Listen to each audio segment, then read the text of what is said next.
तो उन्हें लाने के लिए हज़रत अब्दुल मुत्तलिब ने अपने बेटे ज़ुबैर को भेजा। जब ये वहाँ पहुँचे तो हज़रत अब्दुल्ला इंतकाल फरमा चुके थे।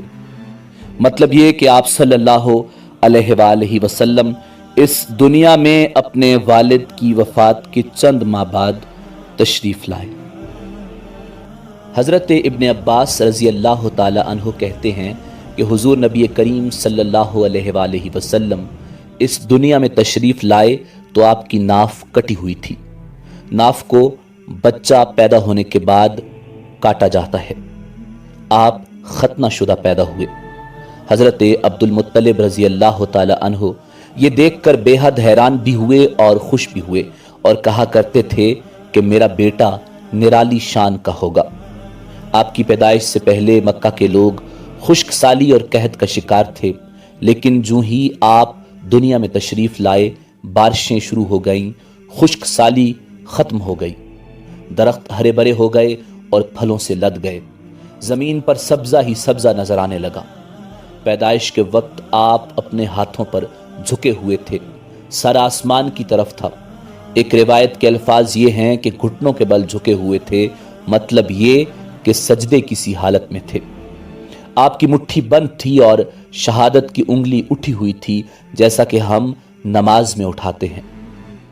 हुजूर नबी करीम रऊफुर रहीम सल्लल्लाहु अलैहि वसल्लम फरमाते हैं, जब मेरी वालिदा ने मुझे जन्म दिया तो उनसे एक नूर निकला, उस नूर से शाम के महल्लात जगमगा उठे। आप सल्लल्लाहु अलैहि वसल्लम की वालिदा सैयदा आमिना रज़ी अल्लाह ताला अन्हा फरमाती हैं, मोहम्मद सल्लल्लाहु अलैहि वसल्लम की पैदाइश के वक्त ज़ाहिर होने वाले नूर की रोशनी से मुझे बसरा में चलने वाले ऊँटों की गर्दनें तक नजर आईं। अल्लामा सहली रहमतुल्लाह अलैह ने लिखा है कि जब आप पैदा हुए तो आपने अल्लाह की तारीफ़ की। एक रिवायत में ये अल्फाज आए हैं, अल्लाहु अकबर कबीरा वल्हम्दुलिल्लाहि कसीरा व सुब्हानल्लाहि बुकरतन व असीला। अल्लाह ताला सबसे बड़ा है, अल्लाह ताला की बेहद तारीफ़ है और मैं सुबह शाम अल्लाह की पाकी बयान करता हूँ। आपकी विलादत किस दिन हुई, इस बात पर सबका इत्तेफाक है कि वो पीर का दिन था। आप सुबह फजर तुलू होने के वक्त दुनिया में तशरीफ़ लाए। तारीख़ पैदाइश के सिलसिले में बहुत से अक़वाल हैं। एक रिवायत के मुताबिक 12 रबीउल अव्वल को पैदा हुए, एक रिवायत 8 रबीउल अव्वल की है, एक रिवायत 2 रबीउल अव्वल की है। इस सिलसिले में और भी बहुत सी रिवायात हैं। ज़्यादातर मुअर्रिखीन का ख्याल है कि आप 8 रबीउल अव्वल को पैदा हुए। तक़वीम के तरीके के हिसाब से जब तारीख़ निकाली गई तो 9 रबीउल अव्वल निकली। मतलब ये कि इस बारे में बिल्कुल सही बात किसी को मालूम नहीं। इस पर सबका इत्तेफाक है कि महीना रबीउल अव्वल का था और दिन पीर का। यह भी कहा जाता है कि आपको पीर के दिन ही नबुव्वत मिली, पीर के दिन ही आपने मदीना मुनव्वरा की तरफ हिजरत फरमाई और पीर के दिन ही आप विसाल फरमा गए। आप सल्लल्लाहु अलैहि वसल्लम आमुल फील में पैदा हुए, यानी हाथियों वाले साल। इस साल को आमुल फील यानी हाथियों वाला साल इसलिए कहा जाता है कि अबराहा ने हाथियों के जरिए मक्का मुकर्रमा पर चढ़ाई की थी। आप सल्लल्लाहु अलैहि वसल्लम की पैदाइश इस वाक़या के कुछ ही दिन बाद हुई थी। वाक़या कुछ इस तरह है कि अबराहा यमन का ईसाई हाकिम था। हज के दिनों में उसने देखा कि लोग बैतुल्लाह का हज करने जाते हैं। उसने अपने लोगों से पूछा कि ये लोग कहाँ जाते हैं। उसे जवाब दिया गया कि बैतुल्लाह का हज करने मक्का जाते हैं। उसने पूछा बैतुल्लाह किस चीज़ का बना हुआ है। उसे बताया गया पत्थरों का है। उसने पूछा उसका लिबास क्या है। बताया गया हमारे हाथ से जो धारीदार कपड़ा जाता है उससे उसकी पोशाक तैयार होती है। अबराहा ईसाई था। सारी बात सुनकर उसने कहा मसीह की कसम मैं तुम लोगों के लिए उससे अच्छा घर तामीर करूंगा। इस तरह उसने सुर्ख, सफेद, जर्द और स्याह पत्थरों से एक घर बनवाया। सोने और चांदी से उसको सजाया। उसमें कई दरवाजे रखवाए। उसमें सोने के पत्रे जड़वाए। اس کے درمیان میں جواہر لگوائے، اس مکان میں ایک بڑا سا یاقوت لگوایا، پردے لگوائے، وہاں خوشبوئیں سلگھانے کا انتظام کیا۔ اس کی دیواروں پر اس قدر مشک ملا جاتا تھا کہ وہ سیاہ رنگ کی ہو گئیں، یہاں تک کہ جواہر بھی نظر نہیں آتے تھے۔ پھر لوگوں سے کہا، اب تمہیں بیت اللہ کا حج کرنے کے لیے مکہ جانے کی ضرورت نہیں رہی، میں نے یہی تمہارے لیے بیت اللہ بنوا دیا ہے، لہٰذا اب تم اس کا طواف کرو۔ اس طرح کچھ قبائل کئی سال تک اس کا حج کرتے رہے، اس میں اعتکاف کرتے رہے، حج والے مناسک بھی یہیں ادا کرتے رہے۔ عرب کے ایک شخص نفیل خشمی سے یہ بات برداشت نہ ہو سکی، وہ اس مصنوعی خانہ کعبہ کے خلاف دل ہی دل میں کڑتا رہا۔ آخر اس نے دل میں ٹھان لی کہ وہ ابراہہ کی اس عمارت کو گندا کر کے چھوڑے گا۔ پھر ایک رات اس نے چوری چھپے بہت سی گندگی اس میں ڈال دی۔ ابراہہ کو معلوم ہوا تو سخت غضبناک ہوا اور کہنے لگا، یہ کارروائی کسی عرب نے اپنے کعبہ کے لیے کی ہے، میں اسے ڈھا دوں گا، اس کا ایک ایک پتھر توڑ دوں گا۔ اس نے شام و حبشہ کو یہ تفصیلات لکھ دی، اس سے درخواست کی کہ وہ اپنا ہاتھی بھیج دے۔ اس ہاتھی کا نام محمود تھا۔ یہ اس قدر بڑا تھا کہ اتنا بڑا ہاتھی روئے زمین پر دیکھنے میں نہیں آیا تھا۔ جب ہاتھی اس کے پاس پہنچ گیا تو وہ اپنی فوج لے کر نکلا اور مکہ کا رخ کیا۔ یہ لشکر جب مکہ کے قرب و جوار میں پہنچا تو ابراہہ نے فوج کو حکم دیا کہ ان لوگوں کے جانور لوٹ لیے جائیں۔ اس کے حکم پر فوجیوں نے جانور پکڑ لیے۔ ان میں حضور نبی کریم صلی اللہ علیہ وآلہ وسلم کے دادا جان حضرت عبد المطلب رضی اللہ تعالی عنہ کے اونٹ بھی تھے۔ نفیل بھی اس لشکر میں ابراہہ کے ساتھ موجود تھا اور یہ حضرت عبد المطلب رضی اللہ تعالی عنہ کا دوست تھا۔ حضرت عبد المطلب اس سے ملے، اونٹوں کے سلسلے میں بات کی۔ نفیل نے ابراہہ سے کہا، قریش کا سردار عبد المطلب ملنا چاہتا ہے، یہ شخص تمام عرب کا سردار ہے، شرف اور بزرگی اسے حاصل ہے، لوگوں میں اس کا بہت بڑا اثر ہے، لوگوں کو اچھے اچھے گھوڑے دیتا ہے، انہیں عطیات دیتا ہے، کھانا کھلاتا ہے۔ یہ گویا عبد المطلب رضی اللہ تعالی عنہ کا تعارف تھا۔ ابراہہ نے انہیں ملاقات کے لیے بلا لیا۔ ابراہہ نے ان سے پوچھا، بتائیے آپ کیا چاہتے ہیں؟ انہوں نے جواب دیا، میں چاہتا ہوں میرے اونٹ مجھے واپس مل جائیں۔ ان کی بات سن کر ابراہہ بہت حیران ہوا۔ اس نے کہا، مجھے تو بتایا گیا تھا کہ آپ عرب کے سردار ہیں، بہت عزت اور بزرگی کے مالک ہیں، لیکن لگتا ہے مجھ سے غلط بیانی کی گئی ہے، کیونکہ میرا خیال تھا آپ مجھ سے بیت اللہ کے بارے میں بات کریں گے، جس کو میں گرانے آیا ہوں اور جس کے ساتھ آپ سب کی عزت وابستہ ہے، لیکن آپ نے تو سرے سے اس کی بات ہی نہیں کی اور اپنے اونٹوں کا رونا لے کر بیٹھ گئے، یہ کیا بات ہوئی؟ اس کی بات سن کر حضرت عبد المطلب بولے، آپ میرے اونٹ مجھے واپس دیں، بیت اللہ کے ساتھ جو چاہیں کریں، اس لیے کہ اس گھر کا ایک پروردگار ہے، وہ خود ہی اس کی حفاظت کرے گا، مجھے اس کے لیے فکر مند ہونے کی ضرورت نہیں۔ ان کی بات سن کر ابراہہ نے حکم دیا، عبد المطلب کے اونٹ واپس دے دیے جائیں۔ جب انہیں ان کے اونٹ واپس مل گئے تو انہوں نے ان کے سموں پر چمڑے چڑھا دیے، ان پر نشان لگا دیے، انہیں قربانی کے لیے وقف کر کے حرم میں چھوڑ دیا تاکہ پھر کوئی انہیں پکڑ لے تو حرم کا پروردگار غضبناک ہو۔ پھر حضرت عبد المطلب ہیرا پہاڑ پر چڑھ گئے، ان کے ساتھ ان کے کچھ دوست تھے۔ انہوں نے اللہ سے درخواست کی، اے ہمارے پروردگار، انسان اپنے سامان کی حفاظت کرتا ہے، تو اپنے سامان کی حفاظت کر۔ ادھر سے ابراہہ اپنا لشکر لے کر آگے بڑھا، وہ خود ہاتھی پر سوار لشکر کے درمیان موجود تھا۔ ایسے میں اس کے ہاتھی نے آگے بڑھنے سے انکار کر دیا، وہ زمین پر بیٹھ گیا۔ ہاتھی بانوں نے اسے اٹھانے کی کوشش کی لیکن وہ نہ اٹھا، انہوں نے اس کے سر پر ضربیں لگائیں، اسے آنکس چبھوئے مگر وہ کھڑا نہ ہوا۔ کچھ سوچ کر انہوں نے اس کا رخ یمن کی طرف کیا تو وہ فوراً اس طرف چلنے لگا۔ اس کا رخ پھر مکہ کی طرف کیا گیا تو پھر رک گیا۔ ہاتھی بانوں نے یہ تجربہ بار بار کیا۔ آخر ابراہ نے حکم دیا، हाथी को शराब पिलाई जाए ताकि नशे में इसे कुछ होश न रह जाए और हम इसे मक्का की तरफ आगे बढ़ा सकें। चुनांचे उसे शराब पिलाई गई, लेकिन इस पर कोई असर न हुआ।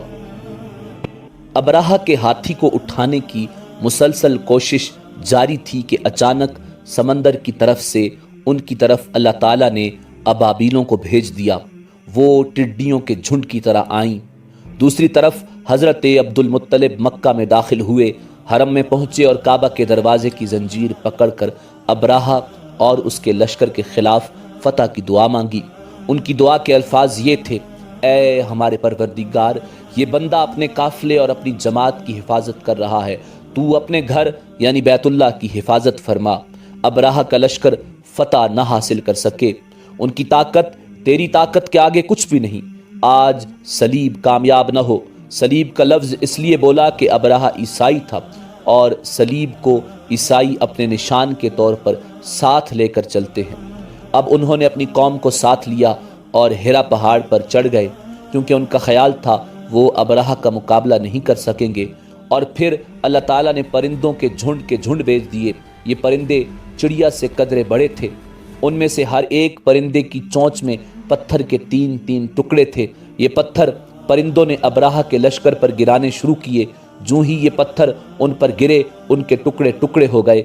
बिल्कुल इसी तरह जैसे आज किसी जगह ऊपर से बम गिराया जाए तो जिस्मों के टुकड़े उड़ जाते हैं। अबराहा का हाथी महमूद अलबत्ता उन कंकरियों से महफूज रहा, बाकी सब हाथी तहस नहस हो गए। ये हाथी 13 अदद थे, सबके सब खाए हुए नहूसत की मानिंद हो गए। जैसा कि सूरह अल फील में आता है, अबराहा और उसके कुछ साथी तबाही का ये मंजर देखकर बुरी तरह भागे, लेकिन परिंदों ने उनको भी न छोड़ा। अबराहा के बारे में तबकात में लिखा है कि उसके जिस्म का एक अज़्व अलग होकर गिरता चला गया, यानी वो भाग रहा था और उसके जिस्म का एक एक हिस्सा अलग होकर गिर रहा था।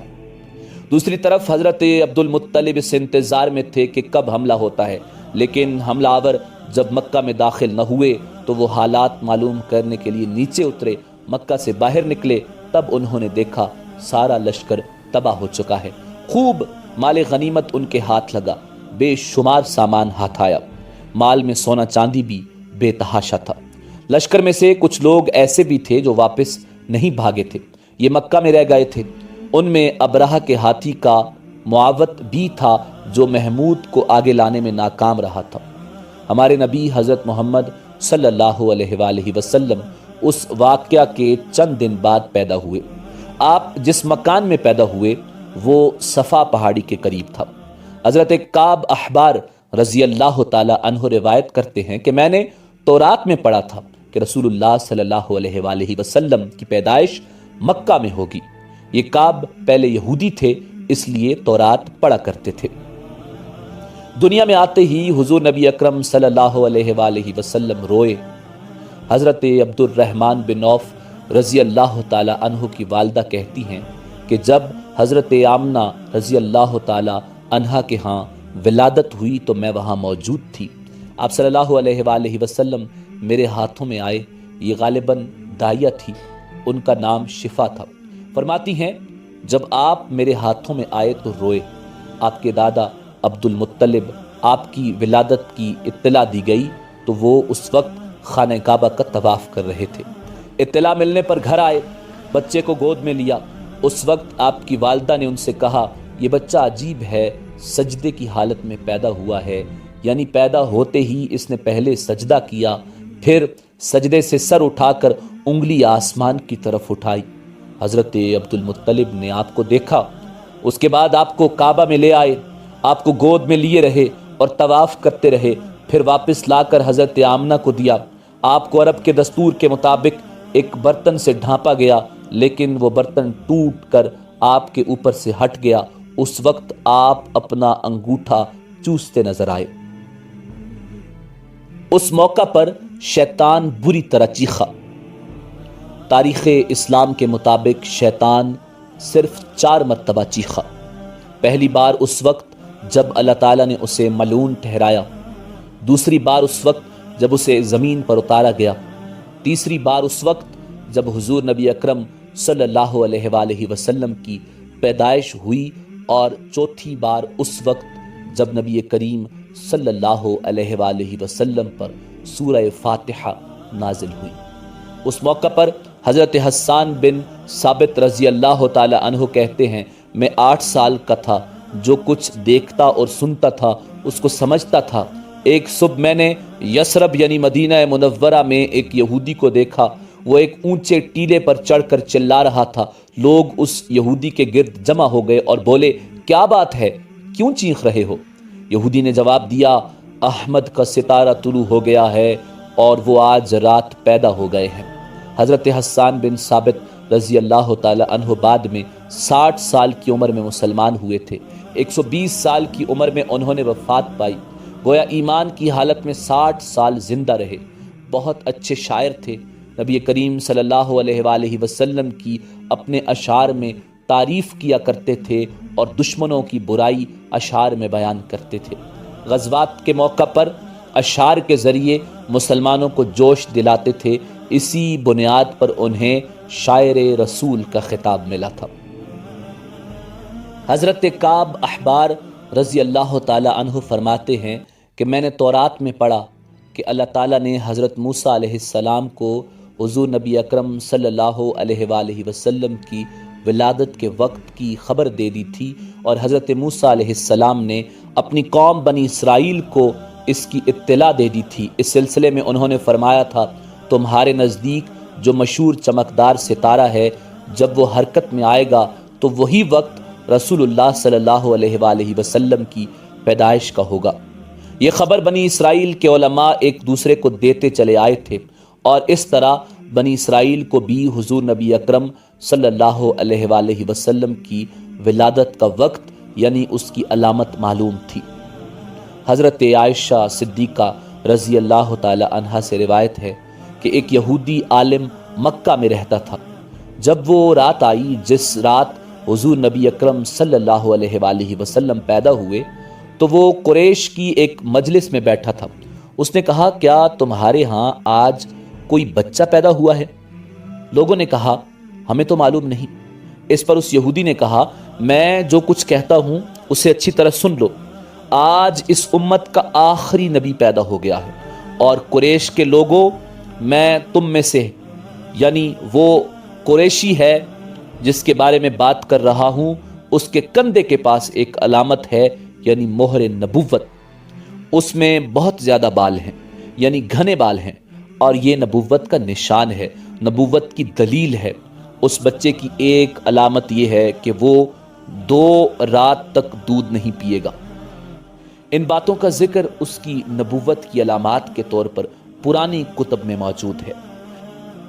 अल्लामा इब्ने हजर ने लिखा है कि ये बात दुरुस्त है, आपने 2 दिन तक दूध नहीं पिया था। यहूदी आलिम ने जब ये बातें बताईं तो लोग वहां से उठ गए। उन्हें यहूदी की बातें सुनकर बहुत हैरत हुई थी।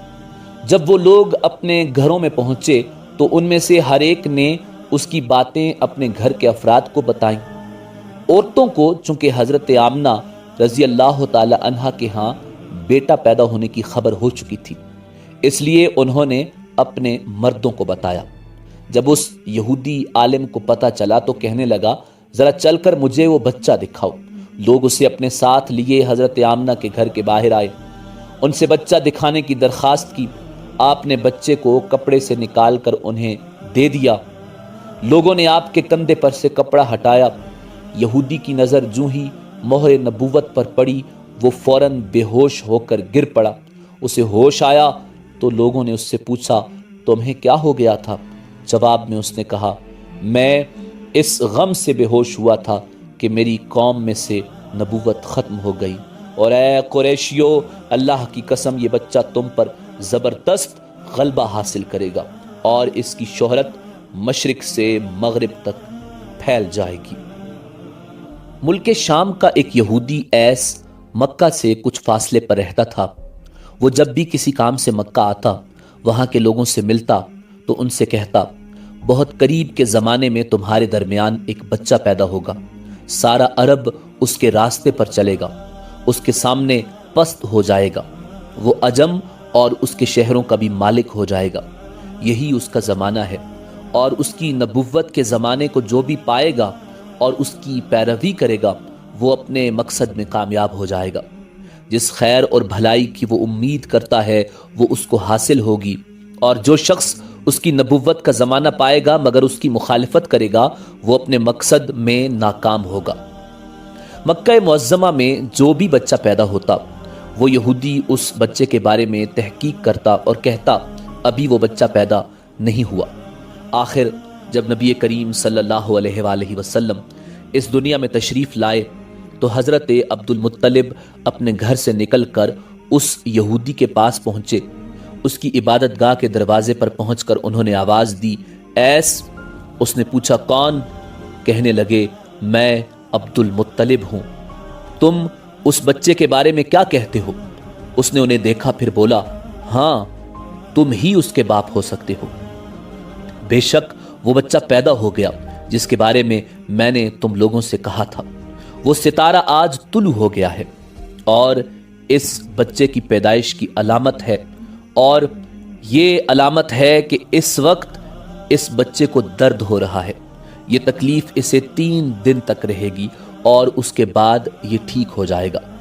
راہب نے جو یہ کہا تھا کہ بچہ 3 دن تک تکلیف میں رہے گا، تو اس کی تفصیل یہ ہے کہ آپ صلی اللہ علیہ وآلہ وسلم نے 3 دن تک دودھ نہیں پیا تھا، اور یہودی نے جو یہ کہا تھا کہ ہاں آپ ہی اس کے باپ ہو سکتے ہیں، تو اس سے مراد یہ ہے کہ عربوں میں دادا کو بھی باپ کہہ دیا جاتا ہے، اور نبی کریم صلی اللہ علیہ وآلہ وسلم نے ایک بار خود فرمایا تھا میں عبد المطلب کا بیٹا ہوں۔ یہودی نے حضرت عبد المطلب سے یہ بھی کہا تھا اس بارے میں اپنی زبان بند رکھیں، یعنی کسی کو کچھ نہ بتائیں، ورنہ لوگ اس بچے سے زبردست حسد کریں گے، اتنا حسد کریں گے کہ آج تک کسی نے نہیں کیا، اور اس کی اس قدر سخت مخالفت ہوگی کہ دنیا میں کسی اور کی اتنی مخالفت نہیں ہوئی۔ پوتے کے متعلق یہ باتیں سن کر حضرت عبد المطلب نے ایس سے پوچھا، یہ بتاؤ کہ میرے پوتے کی عمر کتنی ہوگی؟ یہودی نے اس سوال کے جواب میں کہا، اس بچے کی عمر 70 سال تک نہیں ہوگی، بلکہ اس سے پہلے ہی 61 یا 63 سال کی عمر میں وصال ہو جائے گا، اور اس کی امت کی عمر بھی اتنی ہی ہوگی۔ اس کی پیدائش کے وقت دنیا کے بت ٹوٹ کر گر جائیں گے۔ یہ ساری علامات اس یہودی نے گزشتہ انبیاء کی پیشن گوئیوں سے معلوم کی تھیں، اور سب بالکل سچ ثابت ہوئیں۔ قریش کے کچھ لوگ عمر بن نفیل وغیرہ ایک بت کے پاس جایا کرتے تھے، یہ اس رات بھی اس بت کے پاس گئے جس رات آپ صلی اللہ علیہ وآلہ وسلم کی پیدائش ہوئی۔ انہوں نے دیکھا وہ بت اوندے منہ گرا پڑا ہے۔ ان لوگوں کو یہ بات بری لگی، انہوں نے اس کو اٹھایا، سیدھا کر دیا، مگر وہ پھر گر گیا۔ انہوں نے پھر اس کو سیدھا کیا، وہ پھر الٹا ہو گیا۔ ان لوگوں کو بہت حیرت ہوئی، یہ بات بہت عجیب لگی۔ تب اس بت سے آواز نکلی، یہ ایک ایسے بچے کی پیدائش کی خبر ہے جس کے نور سے مشرق اور مغرب میں تمام زمین کے گوشے منور ہو گئے ہیں۔ بت سے نکلنے والی آواز نے انہیں اور زیادہ حیرت زدہ کر دیا۔ اس کے علاوہ ایک واقعہ یہ پیش آیا کہ ایران کے شہنشاہ کسریٰ نوشیروان کا محل ہلنے لگا اور اس میں شگاف پڑ گئے۔ نوشیروان کا یہ محل نہایت مضبوط تھا، بڑے بڑے پتھروں اور چونے سے تعمیر کیا گیا تھا۔ اس واقعے سے پوری سلطنت میں دہشت پھیل گئی، شگاف پڑنے سے خوفناک آواز بھی نکلی تھی، محل کے 14 کنگرے ٹوٹ کر نیچے آ گرے تھے۔ آپ صلی اللہ علیہ وآلہ وسلم کی پیدائش پر ایک واقعہ یہ پیش آیا کہ فارس کے تمام آتش کدوں کی آگ بجھ گئی جس کی وہ پوجا کیا کرتے تھے اور اس کو بجھنے نہیں دیتے تھے، لیکن اس رات ایک ہی وقت میں تمام کے تمام آتش کدوں کی آگ آنن فانن بجھ گئی۔ آگ کے پوجنے والوں میں رونا پیٹنا مچ گیا۔ کسریٰ کو یہ تمام اطلاعات ملی تو اس نے ایک کاہن کو بلایا، اس نے اپنے محل میں شگاف پڑنے اور آتش کدوں کی آگ بجھنے کے واقعات اسے سنا کر پوچھا، آخر ایسا کیوں ہو رہا ہے؟ وہ کاہن خود تو جواب نہ دے سکا، تاہم اس نے کہا، ان سوالات کے جوابات میرا ماموں دے سکتا ہے، اس کا نام سطیح ہے۔ نوشیروان نے کہا، ٹھیک ہے، تم جا کر ان سوالات کے جوابات لاؤ۔ وہ گیا، ستیح سے ملا، اسے یہ واقعات سنائے۔ اس نے سن کر کہا، ایک عصا والے نبی ظاہر ہوں گے جو عرب اور شام پر چھا جائیں گے، اور جو کچھ ہونے والا ہے ہو کر رہے گا۔ اس نے یہ جواب کسریٰ کو بتایا۔ اس وقت کسریٰ نے دوسرے کاہنوں سے بھی معلومات حاصل کر لی تھیں، چنانچہ یہ سن کر اس نے کہا، تب پھر ابھی وہ وقت آنے میں دیر ہے، یعنی ان کا غلبہ میرے بعد ہوگا۔ پیدائش کے 7ویں دن حضرت عبد المطلب رضی اللہ تعالی عنہ نے اپنے پوتے جناب رسول اللہ صلی اللہ علیہ وآلہ وسلم کا عقیقہ کیا اور نام محمد صلی اللہ علیہ وآلہ وسلم رکھا۔ عربوں میں اس سے پہلے یہ نام کسی کا نہیں تھا۔ قریش کو یہ نام عجیب سا لگا۔ کچھ لوگوں نے حضرت عبد المطلب سے کہا، اے عبد المطلب، کیا وجہ ہے کہ تم نے اس بچے کا نام اس کے باپ دادا کے نام پر نہیں رکھا بلکہ محمد رکھا ہے، اور یہ نام نہ تمہارے باپ دادا میں کسی کا ہے نہ تمہاری قوم میں کسی کا ہے؟ حضرت عبد المطلب